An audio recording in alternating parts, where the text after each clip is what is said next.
than the SAD it seeks to replace. In this book, I will explore a couple of important questions. Why do people think low-carb diets are a good idea? What's the truth behind the low-carb hype?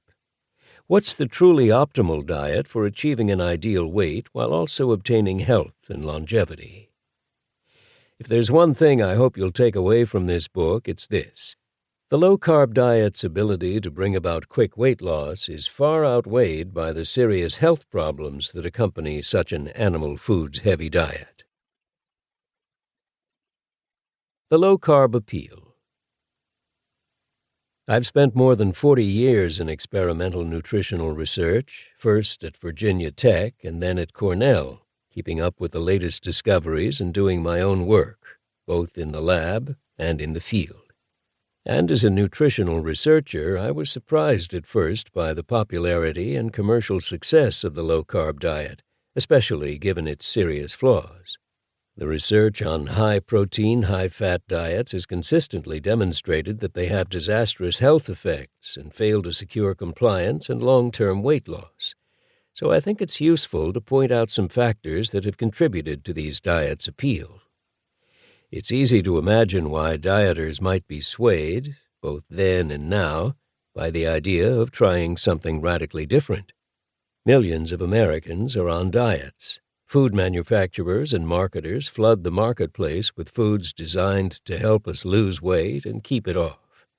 Television features a steady stream of infomercials touting new gadgets, exercise routines, pills, and powders that can help us shed those unsightly pounds. And apparently, none of it is working. For a shocking visual, compare the two slides included in the bonus PDF taken from a CDC presentation. The first slide shows data from 1990 and is far from ideal. 46 of the 52 states and other U.S. jurisdictions report adult obesity rates between 10 and 20%, with obesity defined as a body mass index, BMI, greater than 30. No state has an obesity rate above 20%. Now look at the data from 2010. Just 20 years later, the thinnest states, with obesity rates under 25%, are all heavier than the heaviest states in 1990, and 12 states have cracked the 30% plus mark. The 2011 data, which haven't made it into the slideshow yet, include a new category, 35% or greater adult obesity rate.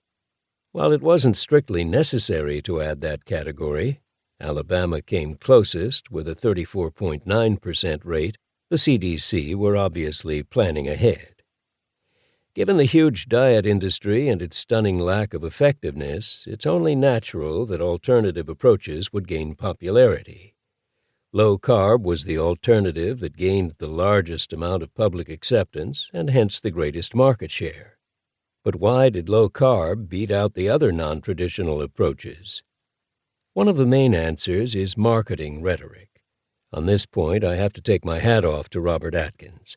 One of the major themes of my new book on nutritional science, Whole, Rethinking the Science of Nutrition, 2013, is that paradigms, or entrenched ways of seeing the world, are devilishly hard to change.